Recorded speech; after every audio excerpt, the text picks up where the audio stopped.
El hallazgo afortunado de un buen libro puede cambiar el destino de un alma. Marcel Proust.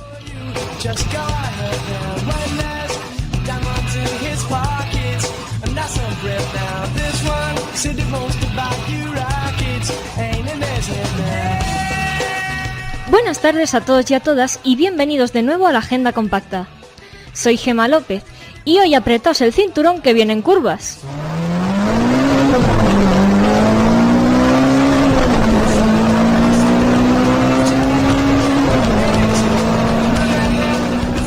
Con motivo de la primera semana del periodismo de la Universidad Carlos III, tenemos una entrevista con el famoso periodista José María Calleja. En cuanto a fechas importantes, el miércoles fue el Día de la Tierra. Seguro que os lo recordó el logotipo de Google. Y anteayer estoy segura de que todos acabasteis con una novela nueva en la mano, ya que fue el Día del Libro. Y la Feria del Libro de Collado Villalba durará hasta el día 26 de abril. Además, una festividad importada desde Cataluña hasta la Sierra es Sant Jordi. ¿Y qué más? ¿Qué más? ¡Ah, claro! Lleváis demandando mucho tiempo en las redes sociales y en el programa anterior ya os comenté que esto pasaría. Por fin tenemos a los ganadores del segundo concurso de la Agenda Compacta y Cenas con Historia. Historias en un restaurante. Y hechos los honores y las presentaciones de rigor, allá vamos.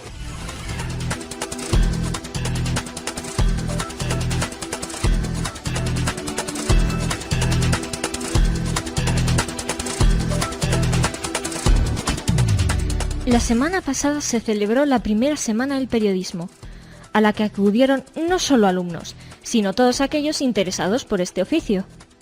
Encontramos ponencias sobre blogs, periodismo científico, periodismo literario. Los ponentes venían desde medios como Jotdown o Cambio 16 e incluso El País.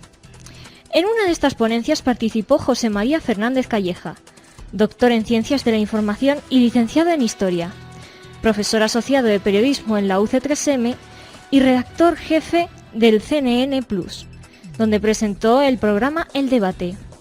Además, colabora en El País y en los diarios del Grupo Correo.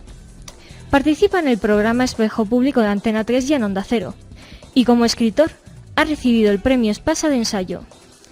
¿Qué mejor entrevistado para hablarnos del futuro del periodismo?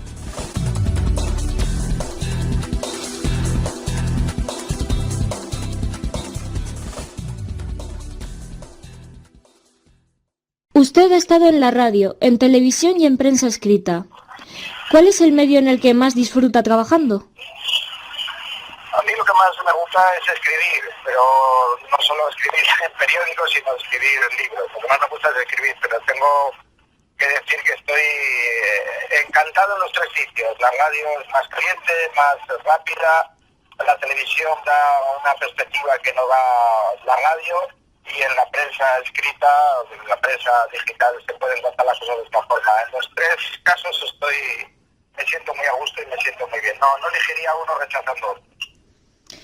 Usted ha dicho que donde más disfruta es escribiendo. De los 14 libros que ha escrito, ¿cuál es del que se siente más orgulloso? Bueno, pues posiblemente Arriba Euskadi, ¿no? Que es un retrato de una sociedad enferma de odio y llena de muerte, llena de miedos. Fue tremendo. Los años de los que habla ese libro fueron brutales. En el País Vasco, afortunadamente, hoy los hemos superado y hay una situación de libertad creciente, pero el libro que a mí desde luego más me costó escribir y creo que más útil ha sido para tanta gente fue Arriba Euskadi, sin duda. Usted actualmente está dando clases de periodismo en la Universidad Carlos III. ¿Podría decirnos cuál es la diferencia entre un periodista y un comunicador? Bueno, un buen periodista es alguien que trata de contar las cosas que le interesen a la gente y que trata de investigar y que trata de desvelar secretos que el poder no quiere que se sepan, que trata de dar información para que la gente tenga un poder democrático. Ese es un buen periodista. Y luego eso se puede hacer en una prensa escrita, y otra cosa sería un buen comunicador, alguien que transmite bien lo que cuenta, que lo cuenta bien en la radio, que lo cuenta bien en la televisión. Comunicador, pues criterio que tiene elementos concomitantes con periodismo, pero no necesariamente es un periodismo. Un buen comunicador puede ser un buen político o una persona que no tenga que ver con la profesión periodística, ¿no? En principio todo buen periodista tendría que ser un buen comunicador, pero no siempre es así. ¿Un comunicador puede ser una persona que se dedique a crear contenidos en la web, como por ejemplo los blogueros o los youtubers? Sí, eso sería casi una especie de prescriptor, creador de opinión. Una de las cosas que está permitiendo la red y que antes no existían ha sido un poco el que se haya repartido la hegemonía que antes tenían en exclusiva la prensa escrita sobre la creación de opinión. Hoy se ha roto, se ha quebrado, y alguien con su blog puede ser capaz de tener una serie de seguidores para los cuales es un referente y es un prescriptor, ¿no? Alguien que sus opiniones merecen la pena y son seguidas por gente. Sí, hoy alguien puede ser periodista o no necesariamente periodista, pues, yo qué sé, profesor universitario o filósofo, lo que fuere, y tener un blog desde el que crear un estado de opinión y tener sus seguidores, y ya no pasa necesariamente por la prensa escrita, que era como pasaba hace años. El hecho de que estos nuevos comunicadores estén surgiendo y de que el papel sea cada vez menos demandado, ¿son razones por las que se está dando la llamada crisis del periodismo?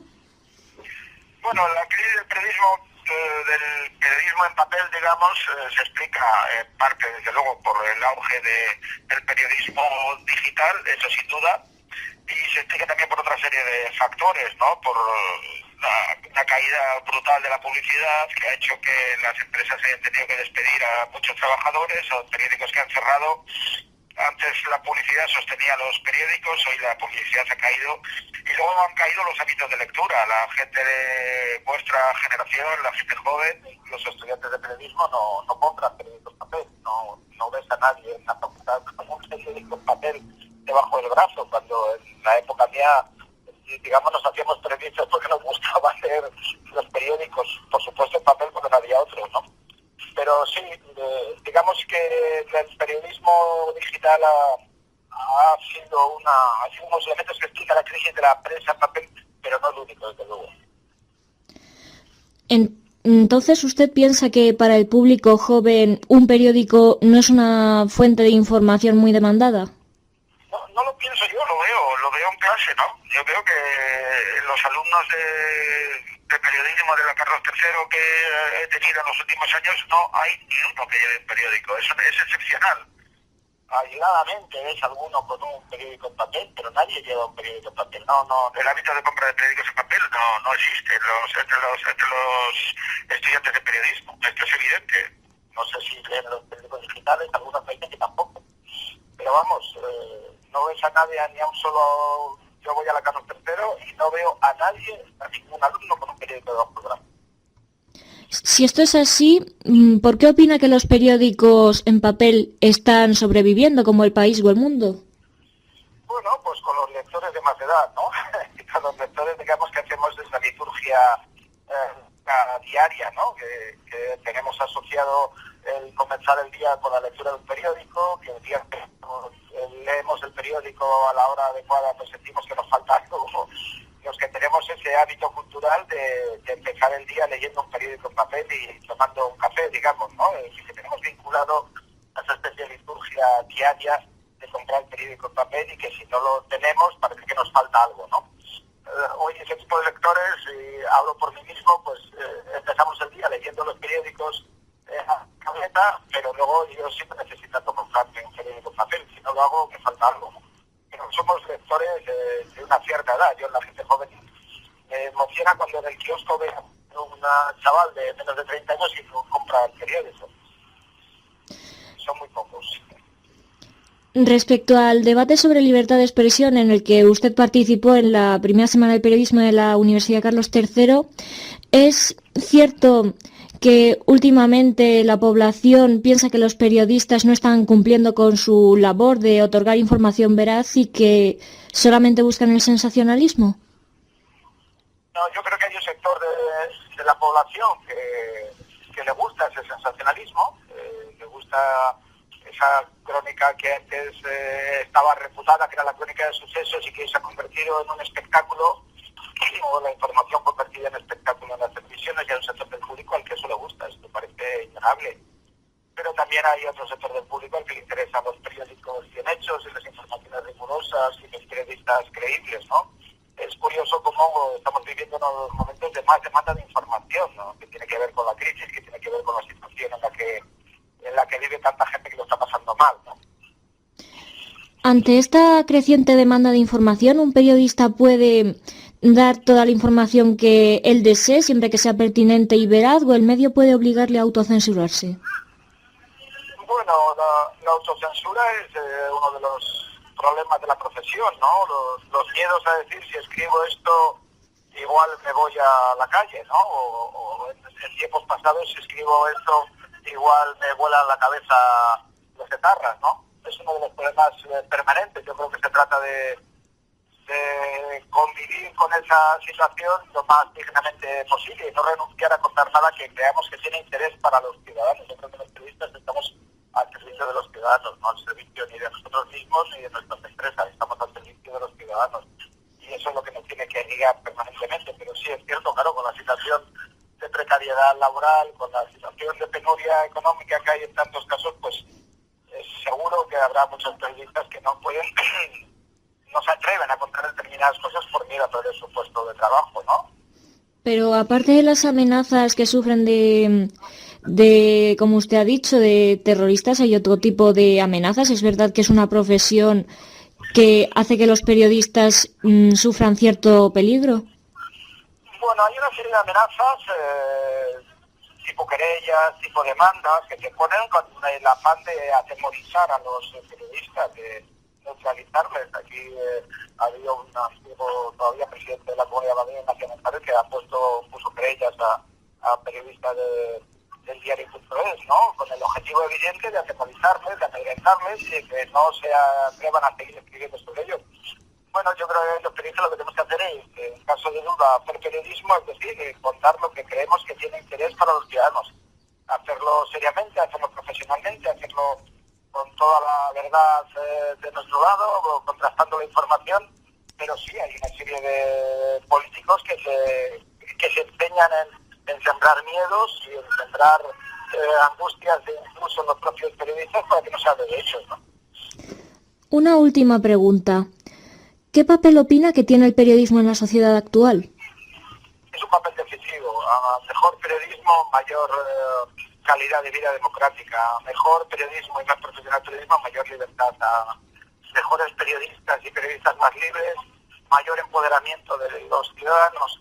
Y al revés, cuanto peor periodismo se haga, tendremos una sociedad menos desarrollada, menos progresista, menos consciente del mundo en el que vive. El papel que juega el periodismo en el momento actual y en todos, pero particularmente en esta situación de crisis tan tremenda, tiene que ser un papel de denuncia, de ser capaz de relatar ese estado de indignación en el que vive tanta gente, ¿no? Yo creo que es un papel decisivo. A mejor periodismo, más libertad. De acuerdo. Muchísimas gracias. Gracias a vosotros.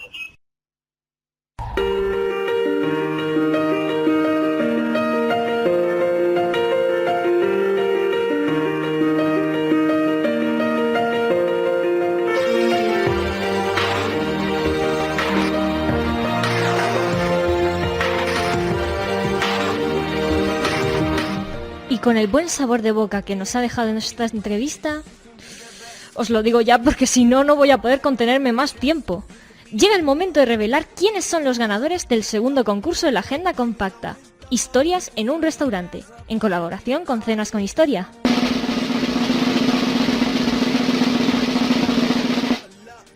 El relato ganador del concurso Historias en un restaurante de la categoría juvenil es...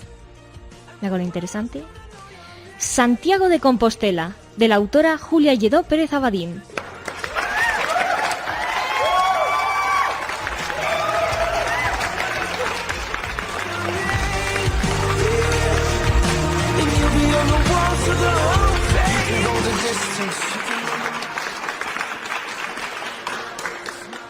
La obra que ha ganado en la categoría adulta y el autor que se llevará un ejemplar de Sexistencialismo es Mi primera vez, de Alejandro Puche Aranda.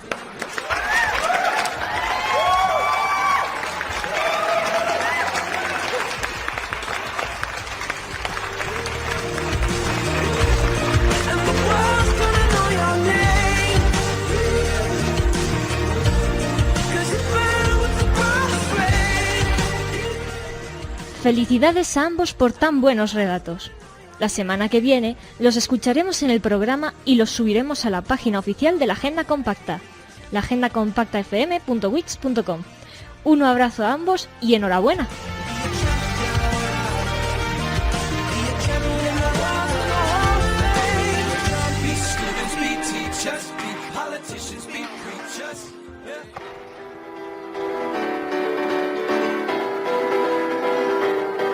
As a child, you would wait and watch from far away, but you always knew that you'd be the one to work while they all play. Y ahora, completamente motivados por este concurso literario y esta fantástica entrevista, toca hablar del Día del Libro. Sin embargo, no hablaremos de esto en la libroteca, sino en VirtualNet. Lo reconozco, suena muy raro, pero la principal preocupación que han tenido los escritores este año ha sido la llamada crisis editorial. Los editores, como consecuencia de la crisis editorial, publican libros que, por su temática, tengan las características para ser un bestseller, basándose en las modas predominantes y los gustos de los lectores. De modo que, en lugar de fijarse en la calidad artística de los escritos, se fijan más en el posible dinero que les aportarán. Además, el pago que reciben los autores por sus obras rara vez supera el 10%. Esta es la razón por la que un sinnúmero de escritores utiliza plataformas de autopublicación, e incluso una alternativa más interesante, el crowdfunding. Por este método, las personas interesadas en el libro podrán iniciar su pequeña aportación económica y recibir las recompensas que acuerden con el escritor. Aunque este micromecenazgo puede realizarse de forma individual, cada vez más editoriales online han visto su futuro en la realización de estos proyectos, como por ejemplo la plataforma libros.com. Esta web permite a sus autores entrar en una campaña que alcanzará su máxima difusión a través de las redes sociales, para que los posibles mecenas en red hagan su aportación a través de Internet. La editorial ha pensado, además, en el miedo ancestral que tiene la población española a realizar pagos online, y da la posibilidad a los escritores de vender unas papeletas en las que se reconozca a los mecenas y que entreguen el dinero en persona. Yo misma estoy en esta plataforma como autora, en una campaña intentando conseguir los apoyos suficientes para mi novela, que se titula Cuentos para despertar. Es un thriller psicológico que trata sobre una adolescente llamada Julie, que debe escribir un artículo sobre literatura para la revista de su instituto. Hasta ahí todo normal. Pero como no tiene ni idea de escribir, su profesora le da el archivador de un antiguo profesor llamado Arturo Oporto. Cuando Julie lee lo que hay en el archivador, que son varios relatos de los alumnos de este profesor, se encuentra con que su familia está en peligro, y la clave para salvarlos está en esos escritos. ¿Qué? ¿No esperabais que esta locutora escribiera misterio?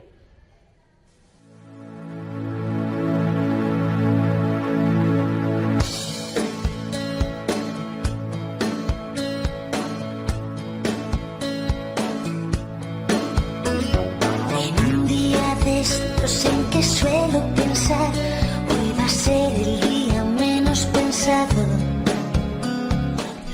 ¿Por qué en el Día del Libro veo a un montón de gente llevando rosas de acá para allá como si fuera San Valentín?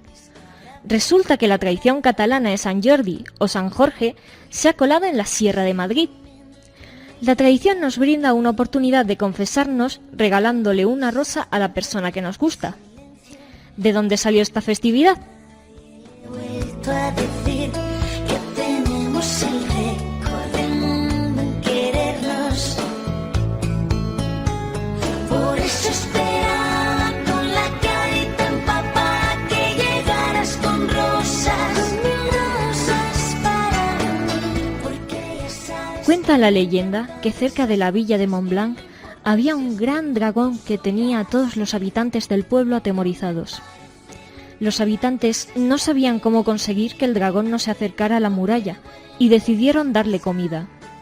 Primero le dieron las ovejas, luego las vacas, y así hasta que el malvado dragón se comió todos los animales que había en el pueblo.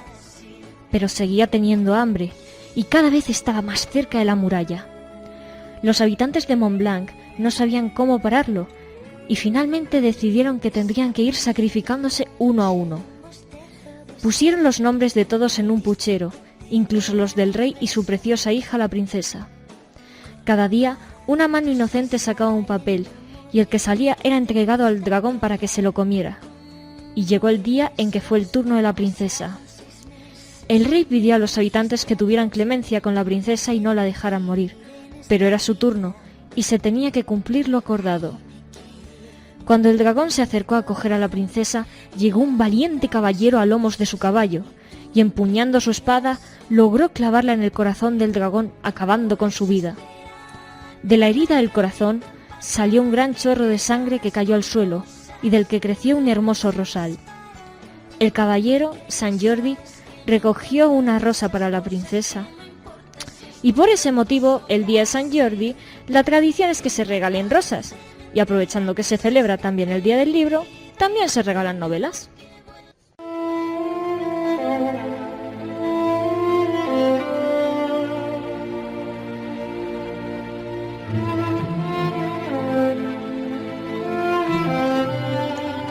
Por fin le llega su turno al Día de la Tierra, en la pequeña pantalla. Por primera vez en la agenda compacta, las películas de la semana son documentales. Muchos somos reacios a los documentales porque identificamos esa palabra como sinónimo de aburrimiento, pero nada más lejos de la realidad. El primer documental que os recomiendo es Una verdad incómoda. Está narrado a modo de película y se transcribe la lucha que tuvo Al Gore, antiguo vicepresidente de los Estados Unidos, para concienciar a todo el mundo del peligro que suponía el cambio climático. Se analizan causas y consecuencias de esta realidad, pero también posibles soluciones, y a mi entender esto es lo más importante del documental. Además, relata las anécdotas de la vida de Al Gore, y no tiene ningún tecnicismo, por lo que no hace falta ser un científico para entender esta película. El segundo documental se titula Océanos, y en mi opinión es el mejor documental que he visto. Pretende concienciar sobre la desaparición de especies marinas, pero la voz del narrador apenas se escucha unas pocas veces. Todo el documental es una obra de arte, por la relevancia y belleza que tienen las imágenes. Cabe añadir que la banda sonora es espectacular, pues es obra de Bruno Coulet, el compositor de la música de Los Chicos del Coro.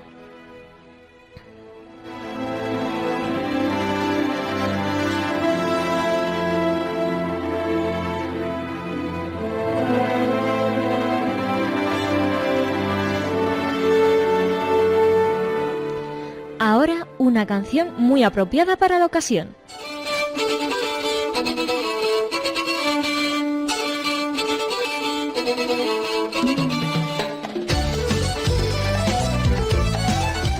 Por desgracia no tenemos tiempo para más, pero no os preocupéis, pronto volveremos a encontrarnos y a seguir hablando de las cosas que os interesan. Soy Gemma López y esto es La Agenda Compacta. Cuéntame un cuento y verás que contento. Me voy a la cama y tengo lindos sueños. Pues resulta que era un rey que tenía 3 hijas. Las metió en 3 botijas y las tapó con pez. Y las pobres princesitas lloraban desconsoladas. Y su padre les gritaba que por favor se callaran.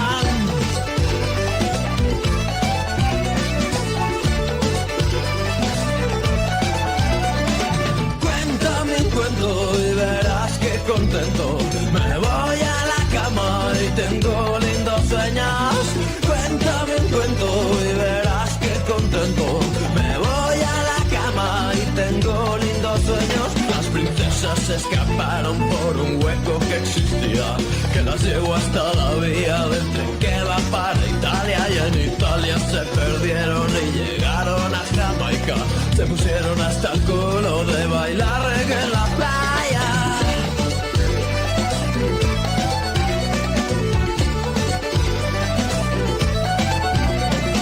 Cuéntame un cuento y verás que contento. Me voy a la cama y tengo lindos sueños. Bailando en la playa estaban cuando apareció su padre, con la vara de avellano en la mano amenazando. Fue tras ellas como pudo, tropezó con la botella. Que tenía genio dentro, que tenía genio fuera.